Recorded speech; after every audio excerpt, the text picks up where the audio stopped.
नमस्ते Bharat. BPSC teacher 3.0 और 4.0 का एग्ज़ाम, साथ ही और भी जो वनडे एग्ज़ाम है उन एग्ज़ामों को देखते हुए हमने जीके जीएस के इंडियन पॉलिटी को क्वेश्चन के माध्यम से पढ़ना शुरू किया है।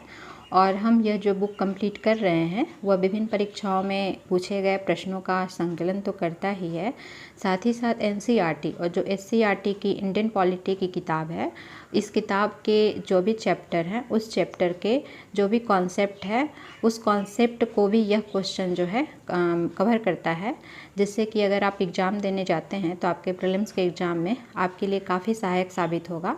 क्योंकि हम प्रत्येक क्वेश्चन के डिटेल एक्सप्लेनेशन को साथ साथ पढ़ते चल रहे हैं, तो हम रिलेटेड क्वेश्चन या टॉपिक सिर्फ नहीं पढ़ रहे हैं, बल्कि उस टॉपिक से के आसपास जो भी क्वेश्चन फ्रेम हो सकता है तो हम जो है पूरा चैप्टर पढ़ ले रहे हैं। उस चैप्टर के जो भी महत्वपूर्ण क्वेश्चन हमारे एग्ज़ाम में बन सकते हैं उसे भी हम जो है साथ साथ पढ़ते चल रहे हैं, जिससे कि हमारा जो है रिलेटेड टॉपिक और जो भी चैप्टर है वो भी कंप्लीट होता चल रहा है। तो आप ये नहीं समझिए कि हम सिर्फ क्वेश्चन एमसीक्यू पढ़ रहे हैं, बल्कि हम पूरा चैप्टर और पूरा टॉपिक भी साथ साथ पढ़ रहे हैं।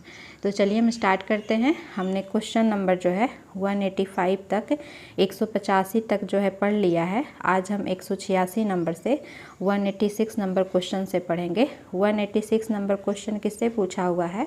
तो क्वेश्चन ये डेमोक्रेसी, प्रजातंत्र, लोकतंत्र के बारे में पूछा हुआ है। क्वेश्चन क्या है कि प्रत्यक्ष प्रजातंत्र का अस्तित्व किस देश में है? प्रत्यक्ष प्रजातंत्र कहिए या प्रत्यक्ष जो है लोकतंत्र कहिए, तो प्रत्यक्ष लोकतंत्र या प्रत्यक्ष प्रजातंत्र का अस्तित्व किस देश में है ऑप्शन के अनुसार? तो ऑप्शन नंबर ए क्या है? ग्रेट ब्रिटेन, बी क्या है? संयुक्त राज्य अमेरिका, सी है स्विट्जरलैंड और डी है फ्रांस। तो प्रत्यक्ष प्रजातंत्र कहाँ अभी देखने को मिलता है? तो स्विट्जरलैंड में देखने को मिलता है। आंसर हमारा क्या हो जाएगा? सी, स्विट्जरलैंड।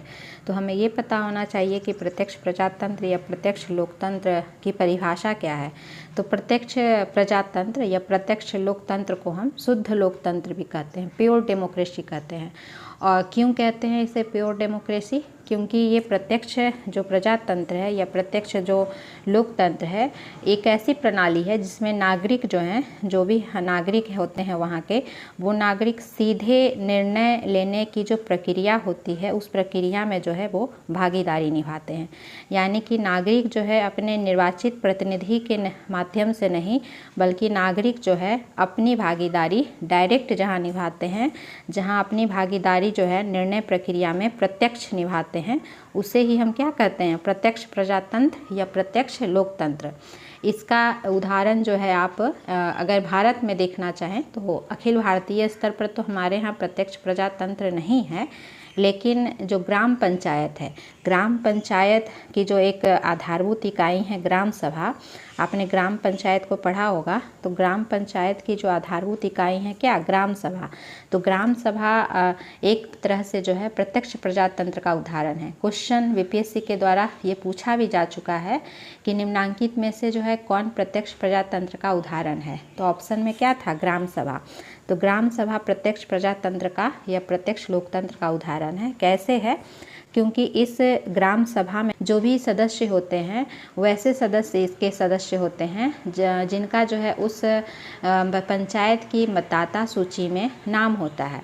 यानी कि उस पंचायत की मतदाता सूची 18 वर्ष से अधिक के जो भी नागरिक हैं, अगर उनका नाम उस वोटर लिस्ट में है तो वो सभी सदस्य जो हैं उस ग्राम सभा के सदस्य होते हैं। और ये ग्राम सभा के जो भी सदस्य होते हैं ये निर्णय प्रक्रिया में, नीति निर्माण में और जो भी महत्वपूर्ण मामले होते हैं उन पर ये मतदान कर सकते हैं और उन पर जो है अपना एक तरह से नीति निर्माण की प्रक्रिया में ये भाग लेते हैं। तो इसीलिए इसे प्रत्यक्ष प्रजातंत्र का उदाहरण कहा जाता है। हमने ये समझ लिया कि प्रत्यक्ष प्रजातंत्र किसे कहते हैं, कि जिसमें नागरिक जो है निर्वाचित प्रतिनिधि नहीं, बल्कि निर्वाचित प्रतिनिधि की भागीदारी के बिना कानून, नीति निर्माण और अन्य महत्वपूर्ण मामलों में जो है अपना मतदान कर सकते हैं।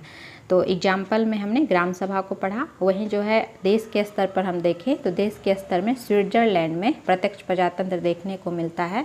स्विट्जरलैंड में वहाँ के नागरिक जो है डायरेक्ट जो है कानून या फिर नीति निर्माण में भाग लेते हैं, इसीलिए स्विट्जरलैंड में प्रत्यक्ष प्रजातंत्र है। वहीं जो है प्रत्यक्ष प्रजातंत्र की बात आई है तो अप्रत्यक्ष प्रजातंत्र जैसा भी कुछ होता होगा। एक तो डायरेक्ट डेमोक्रेसी है, एक इनडायरेक्ट डेमोक्रेसी भी है, जो कि मैक्सिमम देशों में क्या है, मैक्सिमम देशों देशों में अप्रत्यक्ष प्रजातंत्र या फिर आप कहें अप्रत्यक्ष लोकतंत्र है, इनडायरेक्ट डेमोक्रेसी है, जिसमें से इंडिया में भी क्या है, भारत में भी जो है इनडायरेक्ट डेमोक्रेसी अप्रत्यक्ष लोकतंत्र है। तो अप्रत्यक्ष लोकतंत्र क्या होता है, जिसमें जो है नागरिक अपनी ओर से निर्णय लेने के लिए प्रतिनिधियों का चुनाव करते हैं। यानी कि अप्रत्यक्ष प्रजातंत्र में कानून नीति निर्माण में जो है निर्वाचित प्रतिनिधि जो है उसमें अपनी भागीदारी को निभाते हैं। यानी नागरिक डायरेक्ट नहीं इसमें भाग लेते हैं निर्णय निर्माण में, बल्कि नागरिक जो है एक प्रतिनिधि को चुनते हैं, रिप्रेजेंटेटिव को चुनते हैं। जैसे कि आप सांसद और विधायक, जैसे सेंटर में हम सांसद को चुनकर भेजते हैं और राज्य में जो है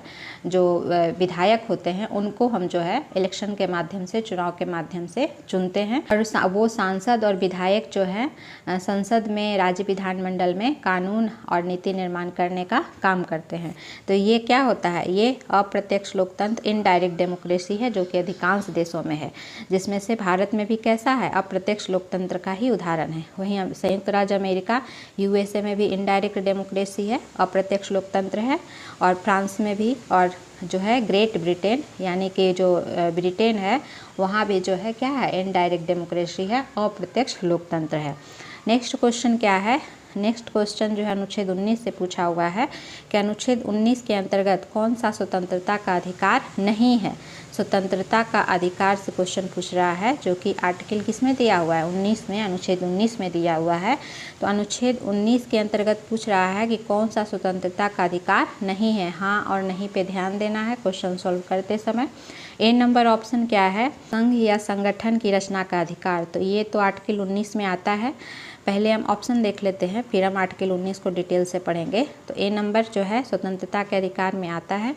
दूसरा है भाषण एवं अभिव्यक्ति की स्वतंत्रता का अधिकार, ये भी स्वतंत्रता के अधिकार के तहत आता है। तीसरा है व्यक्तिक स्वतंत्रता का अधिकार, तो ये व्यक्तिक स्वतंत्रता का अधिकार जो है ये स्वतंत्रता के अधिकार के तहत नहीं आता है। तो आंसर हमारा यही हो जाएगा, क्योंकि पूछ रहा था कि कौन जो है नहीं है स्वतंत्रता के अधिकार के तहत। आंसर हमारा क्या हो जाएगा, सी। वहीं डी नंबर क्या है कि भारत के किसी भी क्षेत्र में निवास एवं बसने का अधिकार, तो ये भी जो है आर्टिकल 19 के तहत आता है। तो ये डी नंबर जो है क्या है, स्वतंत्रता के अधिकार के तहत आता है, नहीं पूछ रहा था। तो आंसर हमारा सी हो जाएगा। तो हम थोड़ा सा स्वतंत्रता के अधिकार को पढ़ लेते हैं। आर्टिकल 19 या अनुच्छेद जो है 19, अनुच्छेद 19 जो है किसका पार्ट है, तो ये फंडामेंटल राइट्स जो मौलिक अधिकार है, मौलिक अधिकार भारतीय संविधान में कहाँ से कहाँ तक दिया हुआ है। भारतीय संविधान के जो है भाग 3, भाग कितना, भाग 3, और अनुच्छेद जो है आर्टिकल जो है 12 से लेकर के 35 तक, 12 से 35 तक क्या दिया हुआ है, मौलिक अधिकार। तो उसी 12 से 35 तक में जो अनुच्छेद नंबर 19 है वो स्वतंत्रता के अधिकार की बात करता है। क्या बात करता है, स्वतंत्रता के अधिकार का। और ये स्वतंत्रता के अधिकार के तहत इस आर्टिकल 19 के तहत जो है 6 प्रकार के कुल स्वतंत्रता के अधिकार जो है भारतीय संविधान द्वारा मौलिक अधिकार में प्रदान किया गया है। कितने प्रकार का अधिकार है, 6 प्रकार का स्वतंत्रता का अधिकार है। यदि हम आर्टिकल 19 को, स्वतंत्रता के अधिकार को इस तरह से देखें 19 को, तो इस स्वतंत्रता के अधिकार के तहत 6 प्रकार का अधिकार है। वो 6 प्रकार का अधिकार कौन कौन सा है, तो पहला अधिकार है आपका, पहला है वाक एवं अभिव्यक्ति की स्वतंत्रता, यानी कि बोलने का अधिकार। पहला क्या है, वाक एवं अभिव्यक्ति की स्वतंत्रता। वाक मतलब बोलना, और अभिव्यक्त करना, यानी कि कोई भी बात जो है हम अभिव्यक्त कर सकते हैं। तो बोलने का अधिकार पहला आर्टिकल 19 के तहत आ गया, बोलने का अधिकार। वहीं दूसरा अधिकार है इस स्वतंत्रता के अधिकार के तहत शांतिपूर्वक और निरायुध सम्मेलन का अधिकार, यानी शांतिपूर्वक और बिना हथियार के कहीं पर जो है हम एकत्रित हो सकते हैं, सम्मेलन जो है कर सकते हैं। यानी कि हम शांतिपूर्वक कहीं पर भी जो है अपने अधिकारों के लिए, अपने अधिकारों की रक्षा के लिए जो है एक सम्मेलन कर सकते हैं, लेकिन वो बिना हथियार के होना चाहिए, शांतिपूर्वक होना चाहिए। तो दूसरा आर्टिकल 19 के तहत अधिकार कौन सा आता है, स्वतंत्रता के अधिकार के तहत, तो सम्मेलन का अधिकार। दूसरा है आपका क्या, सम्मेलन का अधिकार, कहीं पर हम सम्मेलन कर सकते हैं। तीसरा क्या है, संगम या संघ बनाने का अधिकार, यानी कि हम अपने अधिकारों की रक्षा के लिए जो है एक संघ बना सकते हैं। तो तीसरा क्या है, संघ बनाने का अधिकार। चौथा क्या है, चौथा अधिकार के तहत आता है कि भारत के राज्य क्षेत्र में सर्वत्र जो है अबाध संचरण का अधिकार, यानी कि भारत के किसी भी जगह जो है हम जो है निर्बाध रूप से, यानी कि कोई रोक टोक के बिना भी जो है हम वहाँ संचरण कर सकते हैं, घूम सकते हैं। तो चौथा अधिकार क्या है? चौथा है संचरण का अधिकार। संचरण का से क्या होता है? यानी एक जगह से दूसरे जगह जो है घूमने फिरने का अधिकार, संचरण का अधिकार जो है। तो चौथा अधिकार हो गया संचरण का अधिकार। पांचवा क्या है कि भारत के राज्य क्षेत्र, यानी भारत के किसी भी राज्य में जो है या किसी भी क्षेत्र में किसी भी भाग में बस जाने या निवास करने का अधिकार। तो पांचवा क्या है? निवास का अधिकार। आर्टिकल 19 के तहत जो है पांचवा अधिकार क्या होता है? निवास का अधिकार। निवास मतलब रहने का अधिकार, यानी भारत के राज्य क्षेत्र के किसी भी क्षेत्र में जो है हम रह सकते हैं, निवास कर सकते हैं। तो ये पांचवा है। वहीं छठा अधिकार क्या आता है? कोई भी वृत्ति, व्यापार या कारोबार करने का अधिकार, यानी कि हम किसी प्रकार का व्यापार जो है कर सकते हैं। तो छठा अधिकार आता है व्यापार करने का अधिकार। तो इस तरह से जो है आर्टिकल 19 के तहत जो है 6 प्रकार के अधिकार जो कि स्वतंत्रता के अधिकार के तहत जो है मौलिक अधिकार के तहत प्रदान किया गया है। ये 6 प्रकार के अधिकार क्या क्या थे हम शॉर्ट में देख लें। बोलने का अधिकार, सम्मेलन करने का अधिकार, संघ बनाने का अधिकार, संचरण का अधिकार, निवास करने का अधिकार और व्यापार करने का अधिकार। तो यहीं पर ऑप्शन में क्या क्या यहाँ पर दिया हुआ था? पहला क्या था? संगठन बनाने का अधिकार। तो संगठन में क्या हो गया? संगठन या संघ बनाने का अधिकार, तो ये तो था ही। दूसरा था भाषण में अभिव्यक्ति की स्वतंत्रता, तो ये बोलने के अधिकार में आ जाएगा, तो ये भी था। तीसरा था व्यक्तिगत स्वतंत्रता का अधिकार। तो व्यक्तिगत स्वतंत्रता का अधिकार जो है ऐसा कुछ आर्टिकल 19 में नहीं कहा गया है। चौथा ऑप्शन क्या था कि भारत के किसी भी क्षेत्र में निवास एवं बसने का अधिकार। तो निवास का अधिकार तो है ही। तो इस तरह से जो है 6 प्रकार के मौलिक अधिकार आर्टिकल 19 में जो है दिए गए हैं। एक बात आप और ही ध्यान रखेंगे आर्टिकल 19 के बारे में, जहाँ से क्वेश्चन पूछता भी है कि जो मूल संविधान था, मूल संविधान में आर्टिकल 19 में 7 प्रकार के अधिकार थे। कितने प्रकार के अधिकार थे? 7 प्रकार के अधिकार थे। लेकिन संपत्ति का अधिकार ही एक 7वां प्रकार का अधिकार था, जिसमें क्या था कि संपत्ति को खरीदने, अधिग्रहण करने या बेचने का अधिकार था। लेकिन इस संपत्ति के अधिकार को 44वें संविधान संशोधन कॉन्स्टिट्यूशनल अमेंडमेंट एक्ट 1978 के माध्यम से जो है इस संपत्ति के अधिकार को आर्टिकल 19 के तहत जो मौलिक अधिकार में प्रदान किया गया था, इसको जो है वहाँ से हटाकर इसे केवल क्या बना दिया गया? विधिक अधिकार बना दिया गया। तो वर्तमान में संपत्ति का अधिकार जो है मौलिक अधिकार नहीं है, बल्कि ये केवल क्या है? विधिक अधिकार है। तो ये क्वेश्चन पूछता है कि संपत्ति का अधिकार किस प्रकार का अधिकार है? तो किस प्रकार का अधिकार है? तो ये विधिक अधिकार या कानूनी अधिकार है, जिसको कि जो है 44वें संविधान संशोधन 1978 के माध्यम से इसे विधिक अधिकार बनाया गया है। तो इस बात को आप ध्यान रखेंगे। अगर क्वेश्चन ऐसे पूछेगा कि मूल संविधान में आर्टिकल 19 के तहत कितने प्रकार के अधिकार जो है दिए गए थे, तो कितना हो जाएगा? 7 प्रकार के अधिकार। लेकिन वर्तमान में आर्टिकल 19 के तहत कितने प्रकार की स्वतंत्रता के अधिकार हैं? 6 प्रकार के अधिकार। और जो एक अधिकार था जिसको कि हटा दिया गया, उसको इसी 44वें संविधान संशोधन 1978 के माध्यम से जो है हटाया गया है। इस आर्टिकल 19 को लेकर के आप एक पॉइंट और याद रखेंगे कि जो भी ये आर्टिकल 19 के तहत 6 प्रकार के मौलिक अधिकार प्रदान किए गए हैं, इन अधिकारों पर सरकार जो है कुछ आधारों पर युक्त प्रतिबंध भी लगा सकती है। यानी जो है इन अधिकारों पर रोक भी लगाया जा सकता है सरकार के द्वारा। तो वो आधार क्या है, उस आधार को आप याद रखिएगा। कभी कभी आधार ऑप्शन में दे करके पूछ लेता है। तो एक है पब्लिक ऑर्डर, जब सार्वजनिक व्यवस्था की बात हो।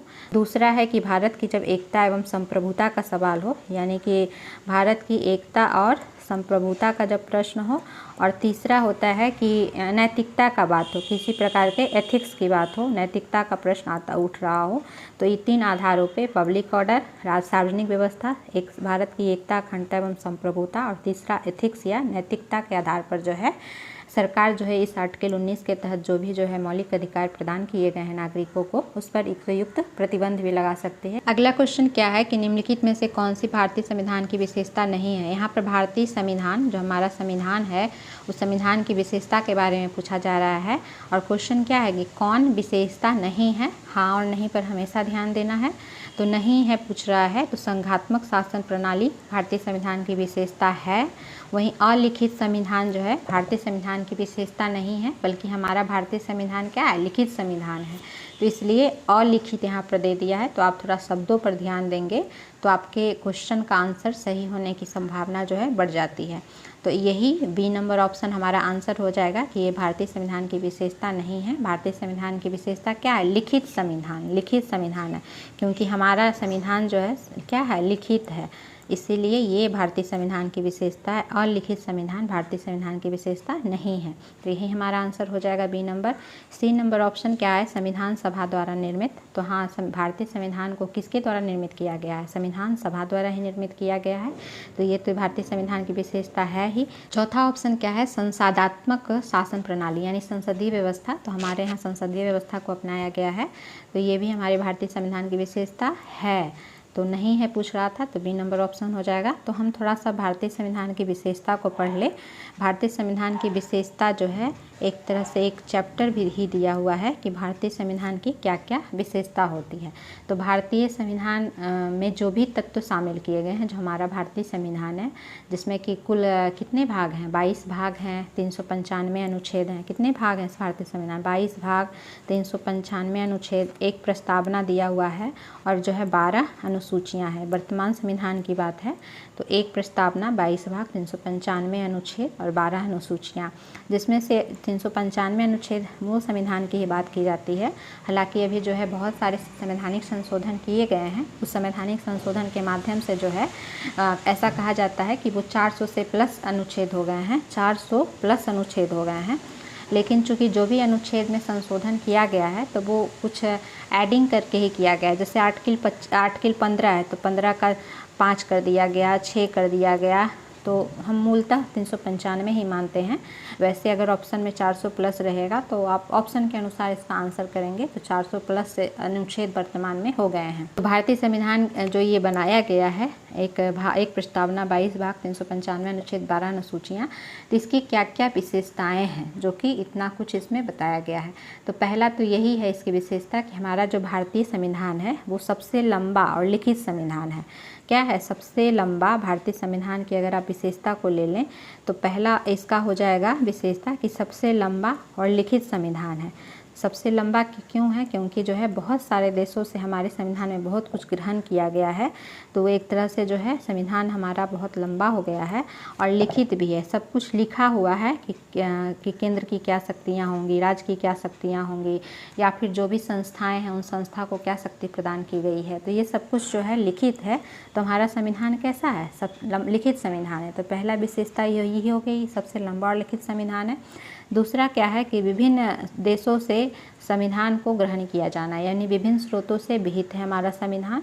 दूसरी विशेषता इसकी ये हो गई, जैसे कि हमने जो है मौलिक अधिकार फंडामेंटल राइट को जो है यूएसए के संविधान से लिया है, यूनाइटेड स्टेट ऑफ अमेरिका के संविधान से लिया है। जो डीपीएसपी है, राज्य के जो नीति निर्देशक तत्व हैं, directive principle of state policy है, उसको हमने जो है आयरलैंड के संविधान से लिया है।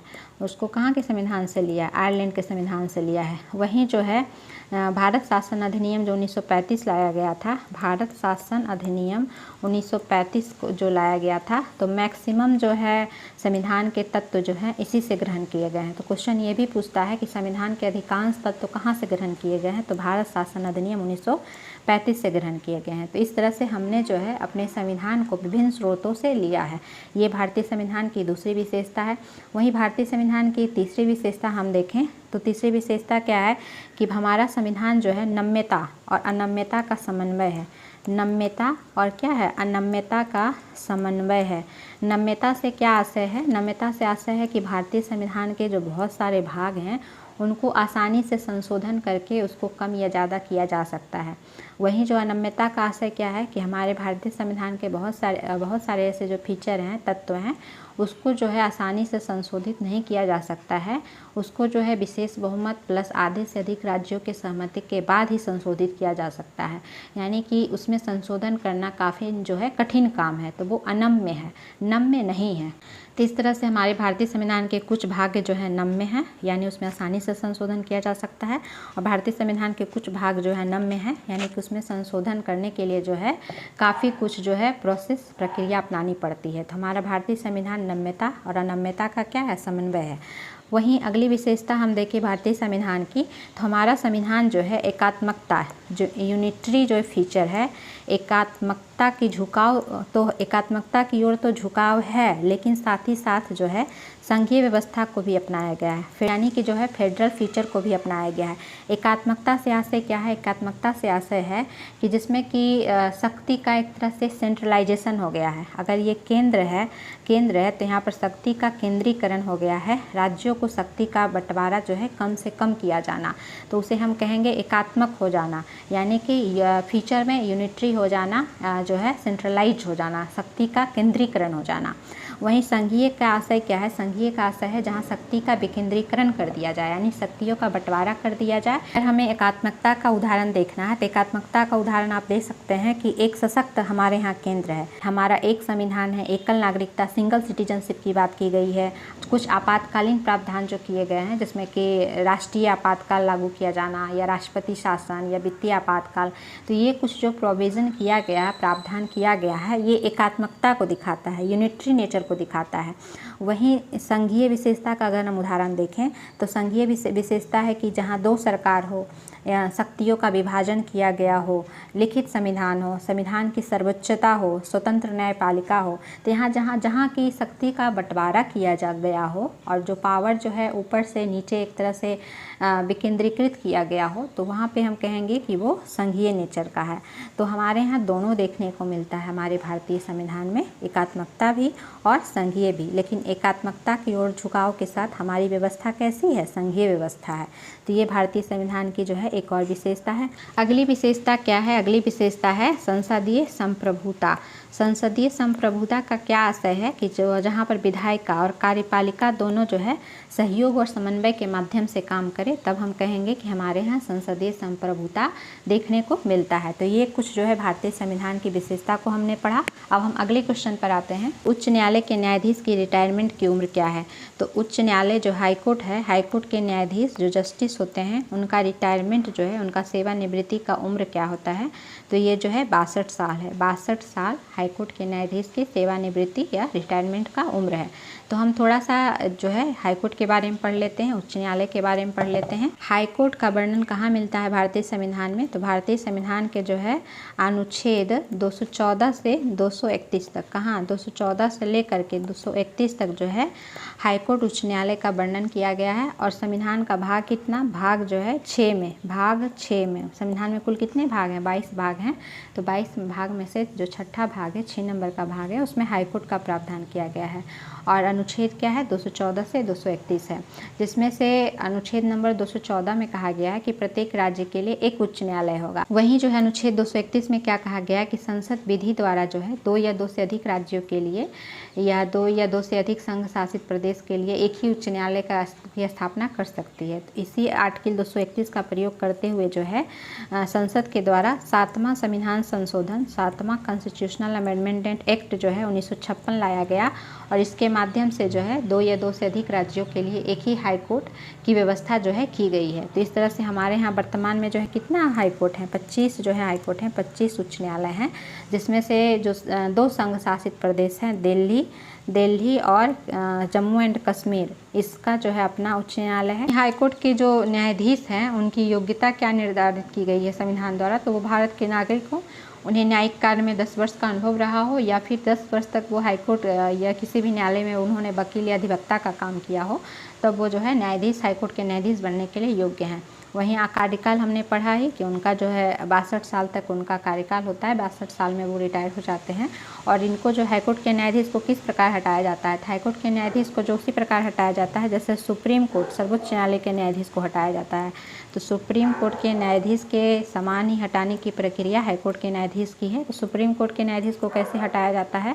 तो संसदीय प्रक्रिया अपना करके हटाई जाती है, जो कि एक प्रकार का क्या है? महाभियोग प्रक्रिया है। तो संसदीय प्रक्रिया के तहत जो है सुप्रीम कोर्ट के न्यायाधीश को हटाया जाता है, जो कि संसद की जो कि जो है संसद की सिफारिश पर राष्ट्रपति द्वारा हटाया जाता है। तो संसद जब सिफारिश कर देती है तो राष्ट्रपति द्वारा सुप्रीम कोर्ट के न्यायाधीश को हटाया जाता है। तो इसी प्रकार जो है हाई कोर्ट के भी न्यायाधीश को इसी प्रकार हटाया जाता है। तो अब यह अगर क्वेश्चन पूछेगा कि हाई कोर्ट के न्यायाधीश को किस प्रकार हटाया जाता है, तो जिस प्रकार सुप्रीम कोर्ट के न्यायाधीश को हटाया जाता है, यानी महाभियोग की प्रक्रिया अपनाई जाती है, एक संसदीय प्रक्रिया अपनाई जाती है। संसदीय प्रक्रिया के बाद जो है राष्ट्रपति के आदेश से सुप्रीम कोर्ट के न्यायाधीश को हटा दिया जाता है। तो हाई कोर्ट के न्यायाधीश को भी इसी प्रकार हटाया जाता है। अगर शपथ पूछेगा तो हाई कोर्ट के न्यायाधीश किसके समक्ष शपथ लेते हैं, तो राज्यपाल के समक्ष या राज्यपाल के द्वारा नामित किसी व्यक्ति के समक्ष जो है शपथ लेते हैं। नेक्स्ट नंबर क्वेश्चन क्या है कि राज्य का एक मूलभूत तत्व है, तो इसका आंसर हो जाएगा संप्रभुता। राज्य का एक मूलभूत तत्व क्या है, संप्रभुता। तो हमें ये पता होना चाहिए कि राज्य के क्या क्या आवश्यक तत्व होते हैं। अगर हम किसको हम कहेंगे कि वो राज्य है, तो एक राज्य है या नहीं है, तो इसके लिए जो है गार्नर की परिभाषा जो है, गार्नर एक राजनीतिक विचारक हैं, तो उनकी परिभाषा जो है सर्वमान्य है। और इन्होंने राज्य के लिए जो है 4 आवश्यक तत्व बताया है कि अगर ये 4 आवश्यक तत्व वहाँ देखने को मिलते हैं तब हम कहेंगे कि वो राज्य है। तो ये 4 आवश्यक तत्व कौन कौन से हैं, तो पहला है जनसंख्या, कि वहाँ जनसंख्या होनी चाहिए, यानी कि लोगों का एक समुदाय होना चाहिए, तो एक जनसंख्या होना चाहिए। दूसरा है कि एक क्षेत्र होना चाहिए। क्षेत्र का आशय क्या है कि जहाँ पर लोग जो है स्थायी रूप से निवास करते हों, ऐसा एक क्षेत्र की उपस्थिति होना चाहिए। तीसरा क्या है कि सरकार होनी चाहिए, सरकार यानी कि एक राजनीतिक संगठन होनी चाहिए। तीसरा सरकार, और चौथा है संप्रभुता होनी चाहिए, संप्रभुता, सोवर्निटी होनी चाहिए, संप्रभुता होनी चाहिए, यानी कि वहाँ जो है उस क्षेत्र में या आंतरिक या बाह्य तौर पर जो है अपने निर्णय लेने के लिए वो स्वतंत्र हो, उन पर किसी प्रकार का बाह्य या आंतरिक दबाव ना हो, तब हम कहेंगे कि वो जो है संप्रभु है, वो क्षेत्र क्या है, संप्रभु है। तो ये 4 जो है विशेषता होना चाहिए, तब हम उसे राज्य कहेंगे। पहला क्या है, जनसंख्या, दूसरा क्षेत्र, तीसरा सरकार, चौथा संप्रभुता। तो यहाँ पर जो क्वेश्चन पूछ रहा था कि राज्य का एक मूलभूत तत्व है, तो धर्म तो ए नंबर ऑप्शन में ये होगा नहीं, समाज होगा नहीं, परिवार होगा नहीं। परिवार की जगह अगर जनसंख्या होता तो ये हो सकता था, लेकिन परिवार जैसा यहाँ कुछ गार्नर ने नहीं बताया है। चौथा क्या है, संप्रभुता। तो संप्रभुता जो है एक मूलभूत तत्व है राज्य का, जो कि हमने पढ़ा, ये चौथा तत्व है। और क्वेश्चन ये भी पूछता है कि अगर राज्य का आवश्यक तत्व पूछा जाए, आवश्यक के तत्व पूछा जाए, तब भी संप्रभुता होगा, तब भी आंसर क्या हो जाएगा, संप्रभुता। क्यों होगा, क्योंकि भले राज्य के 4 तत्व हैं, जनसंख्या, क्षेत्र या सरकार और संप्रभुता, लेकिन इसमें सबसे आवश्यक तत्व संप्रभुता है। क्यों है, इसे हम इस तरह समझ सकते हैं कि स्वतंत्रता प्राप्ति के पहले जो है भारत राज्य नहीं था। क्यों नहीं था, क्योंकि भारत जो है स्वतंत्र और संप्रभु नहीं था, उस पर जो है किसी ब्रिटिश नियंत्रण का हाथ था, बाहरी एक नियंत्रण था। तो जब बाहरी नियंत्रण हो तो तब हम कहेंगे कि वो जो है अपने आप में वो संप्रभु जब नहीं है तो वो राज्य कैसे हो सकता है। तो राज्य होने के लिए संप्रभुता एक आवश्यक तत्व है। अगर जनसंख्या भी है, क्षेत्र भी है, सरकार भी है, वो क्षेत्र संप्रभु नहीं है, तब उसे हम राज्य नहीं कहेंगे। इसीलिए आवश्यक तत्व क्या है, संप्रभुता है। वहीं प्राथमिक तत्व पूछेगा, अगर प्राथमिक तत्व पूछेगा तब क्या होगा, जनसंख्या। प्राथमिक तत्व जनसंख्या है, प्राथमिक और जो है पहला तत्व क्या है, राज्य होने के लिए जनसंख्या। लेकिन आवश्यक तत्व क्या है, आवश्यक तत्व संप्रभुता है। तो इसको आप ध्यान रखेंगे। नेक्स्ट क्वेश्चन क्या है, किसी राज्य के राज्यपाल के संबंध में कौन सा कथन गलत है। यहाँ गलत पूछ रहा है, हमें गलत और सही पे ध्यान देना है। तो राज्यपाल के संबंध में गलत कथन पूछ रहा है। ए नंबर ऑप्शन क्या है कि राज्यपाल केंद्र सरकार द्वारा नामित होता है। तो ये तो सही है, क्योंकि राष्ट्रपति द्वारा जो है राज्यपाल का एक तरह से नियुक्त किया जाता है, जो कि केंद्र सरकार के प्रतिनिधि के रूप में राज्यपाल काम करते हैं। तो केंद्र सरकार के द्वारा ही नामित होते हैं राज्यपाल, तो ये सही ऑप्शन है। दूसरा क्या है कि राज्यपाल का चुनाव संसद करती है। तो ये गलत है, राज्यपाल का चुनाव संसद नहीं करती है, बल्कि राज्यपाल की नियुक्ति जो है राष्ट्रपति के द्वारा की जाती है। तो ये गलत हो गया, तो इसलिए गलत ही पूछ रहा था। तुम्हारा आंसर क्या हो जाएगा, बी। तीसरा ऑप्शन क्या है कि राज्यपाल उस राज्य का नहीं होना चाहिए जहां उसकी नियुक्ति हुई हो। तो ये जो है ये भी सही है, क्योंकि एक तरह से ये परंपरा बना दी गई है कि राज्यपाल उस राज्य का नहीं होना चाहिए जहां उसकी नियुक्ति हुई हो। तो ये भी क्या है, सही है। चौथा ऑप्शन क्या है कि 2 या 2 से अधिक राज्यों के लिए एक राज्यपाल को नियुक्त किया जा सकता है। तो ये भी सही है, क्योंकि ये प्रावधान जो है 7वां संविधान संशोधन, 7वां कॉन्स्टिट्यूशनल अमेंडमेंट एक्ट 1956 के माध्यम से कर दिया गया है कि 2 या 2 से अधिक राज्यों के लिए एक ही राज्यपाल को नियुक्त किया जा सकता है। तो ये भी क्या हो गया, सही हो गया। गलत पूछ रहा था तो हमारा आंसर बी हो जाएगा, क्योंकि राज्यपाल का चुनाव संसद नहीं बल्कि राज्यपाल की नियुक्ति की जाती है राष्ट्रपति के द्वारा। तो हम थोड़ा सा बस राज्यपाल के बारे में पढ़ लेते हैं। तो राज्यपाल का वर्णन कहाँ है? तो राज्यपाल का जो है वर्णन संविधान में भाग 6 में किया गया है। अनुच्छेद जो है अनुच्छेद 153 से लेकर के 164 तक राज्यपाल का वर्णन है। और राज्यपाल जो है राज्य के संवैधानिक प्रमुख होते हैं और राज्यपाल की नियुक्ति राष्ट्रपति के द्वारा की जाती है। और राज्यपाल के बनने के लिए योग्यता क्या होनी चाहिए? भारत के नागरिक हों, 35 वर्ष की आयु पूर्ण कर चुके हैं, हल्की सी लाभ के पद पर नहीं हो। और राज्यपाल जो है शपथ किसके समक्ष लेते हैं? तो राज्यपाल शपथ जो है जो संबंधित राज्य है उस संबंधित राज्य के उच्च न्यायालय के जो न्यायाधीश हैं उनके समक्ष जो है राज्यपाल अपना शपथ लेते हैं। और उनकी अनुपस्थिति में जो है यानी कि मुख्य न्यायाधीश की अनुपस्थिति में जो है किसी वरिष्ठतम न्यायाधीश के समक्ष जो है राज्यपाल शपथ लेते हैं। और राज्यपाल जो है के पास बहुत सारी शक्तियाँ होती हैं, जिसमें कार्यकारी शक्ति, विधायी शक्ति, वित्तीय शक्ति, न्यायिक शक्ति होती है। तो कार्यकारी शक्ति के तहत जो है राज्यपाल मुख्यमंत्री और अन्य मंत्रियों की नियुक्ति करते हैं। साथ ही राज्य निर्वाचन आयोग के अध्यक्ष और सदस्यों की नियुक्ति करते हैं। जो महाधिवक्ता हैं उनकी नियुक्ति करते हैं। जो राज्य लोक सेवा आयोग के अध्यक्ष और सदस्यों की नियुक्ति करते हैं। वहीं विधायी शक्ति के तहत जो है राज्यपाल जो राज्य विधान परिषद है उसके 1/6 सदस्यों का मनोनयन करते हैं। वहीं आर्टिकल 213 अनुच्छेद 213 के तहत जो है अध्यादेश जारी कर सकते हैं जब राज्य विधानमंडल सत्र में ना हो तब। वहीं वित्तीय शक्ति के तहत जो है राज्य का जो धन विधेयक होता है, राज्य का धन विधेयक राज्यपाल की सिफारिश के बाद ही प्रस्तुत किया जाता है राज्य विधानसभा में। वहीं राज्य वित्त आयोग के गठन की शक्ति भी राज्यपाल के पास होती है, तो ये वित्तीय शक्ति के तहत आ गया। वहीं न्यायिक शक्ति के तहत हम देखते हैं कि आर्टिकल 161 का प्रयोग करते हुए आर्टिकल अनुच्छेद 161 का प्रयोग करते हुए जो है राज्यपाल के पास कुछ क्षमादान की शक्ति भी जो है उनके पास होती है। तो इस तरह से राज्यपाल के पास बहुत सारी शक्तियाँ होती हैं। तो राज्यपाल को भी हमने एक ओवरव्यू हमने देख लिया और हम चीज़ों को बार बार पढ़ते हैं क्योंकि किसी भी एग्जाम को क्रैक करने का एक ही की होता है, रिवीजन रिवीजन एंड रिवीजन। तो हम बार बार पढ़ते चलेंगे ताकि हमारा एग्जाम जो है अच्छा आ जाए। तो आज हम यहीं तक रहने देते हैं, हम आगे के क्वेश्चन को अगली वीडियो में कवर करेंगे। अगर हमारे प्रयास आपको पसंद आ रहा हो तो आप हमारे इस यूट्यूब चैनल को अधिक से अधिक लाइक करें, शेयर करें और सब्सक्राइब करें, जिससे कि मुझे भी जो है और अधिक मेहनत करने का और क्वालिटी कंटेंट आपके सामने लाने का एक मोटिवेशन मिल सके। फिर मिलते हैं किसी महत्वपूर्ण वीडियो के साथ, तब तक के लिए धन्यवाद।